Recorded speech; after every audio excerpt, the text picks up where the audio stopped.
શક્તિસિંહ ગોહિલે જણાવ્યું છે કે ઈરાન ઇઝરાયલ યુદ્ધના કારણે ગલ્ફ દેશોમાં ફસાયેલા ગુજરાતીઓની સલામતી માટે ભારત અને ગુજરાત સરકાર તાત્કાલિક પગલાં ભરે. તેમણે કહ્યું કે વિદેશમાં અટવાયેલા ગુજરાતીઓને સુરક્ષિત રીતે વતન પરત લાવવા વ્યવસ્થા કરવી જોઈએ, તેમજ એમ્બેસીઓ દ્વારા રહેવા જમવાની સુવિધા ઉપલબ્ધ કરાવવી જોઈએ. ગલ્ફ દેશો સાથે ગુજરાતના જૂના વેપાર સંબંધોને ધ્યાનમાં રાખીને વેપારીઓને પણ જરૂરી સહાય આપવામાં આવે તેવી તેમણે માંગણી કરી છે. ઈરાન વિરુદ્ધ ઇઝરાયલ અને અમેરિકાના યુદ્ધના કારણે ગલ્ફના અનેક દેશોમાં વસતા આપણા ગુજરાતીઓ માટે, ઈરાન અને ઇઝરાયલમાં વસતા આપણા ગુજરાતીઓ માટે અનેક ચિંતાનો વિષય છે. કોઈ પણ ટીવીની ચેનલ ખોલીએ, સતત હવાઈ હુમલાઓ, ડ્રોન, મિસાઇલ્સ આ દ્વારા હુમલાઓ જે વિસ્તારોમાં થાય છે ત્યાં અસંખ્ય આપણા ગુજરાતીઓ વસે છે.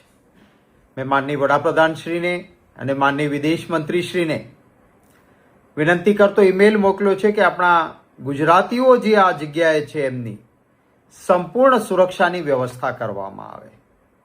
કેટલાક ગુજરાતીઓ અમેરિકા અને અન્ય જગ્યાએ જવા માટે ગુજરાતથી નીકળ્યા હતા અને એમનું હવાઈ જહાજ દુબઈ, કુવૈત, બહેરીન આવી જગ્યાએ રોકાઈને જવાનું હતું. ત્યાં રોકાયું હવાઈ જહાજ અને એરપોર્ટ બંધ થઈ ગયા છે. એ લોકો ત્યાં ખરાબ પરિસ્થિતિમાં મુકાયા છે.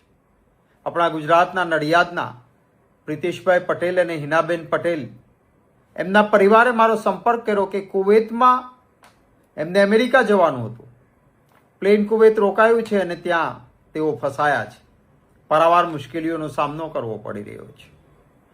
આપણા અનેક યાત્રીઓ જે ખાસ કરીને ઉમરા કરવા માટે જતા હતા, એ સાઉદી અરેબિયામાં એરપોર્ટ પર પહોંચવાના સમયે એમને કહેવામાં આવ્યું કે એરપોર્ટ બંધ થઈ ગયું છે, આગળ નહીં જઈ શકાય, નથી એમના માટે કોઈ વ્યવસ્થા.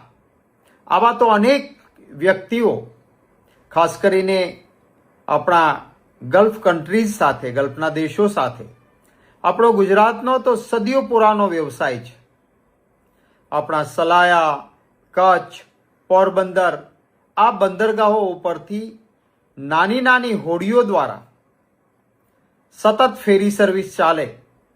આપણા દેશને પણ ફાયદો, આપણા દેશની વસ્તુઓ ત્યાં લઈને જઈને વેચાણ પણ થાય છે, દેશનો પણ હિત છે. આ બધા નાના લોકો છે. આમની સુરક્ષા અને આમના રોજગારની સુરક્ષા, એમની વ્યવસ્થા આ પણ સરકારે તાત્કાલિક કરવી જોઈએ એવી મેં માંગણી કરી છે. ખાસ કરીને જે ઇઝરાયલમાં, ઈરાનમાં કે ગલ્ફ કન્ટ્રીઝમાં અનેક ગુજરાતી પરિવારો રહે છે, એમને પરત ગુજરાતમાં આવવું હોય તો એમને લાવવા માટેની, કારણ કે અત્યારે એમની હાલત તો ખરાબ હશે. ભૂતકાળમાં ખાડી યુદ્ધ થયું ત્યારે કેન્દ્રમાં કોંગ્રેસની સરકાર હતી, સરકારના ખર્ચે બધાને જ પરત લઈને આવ્યા હતા.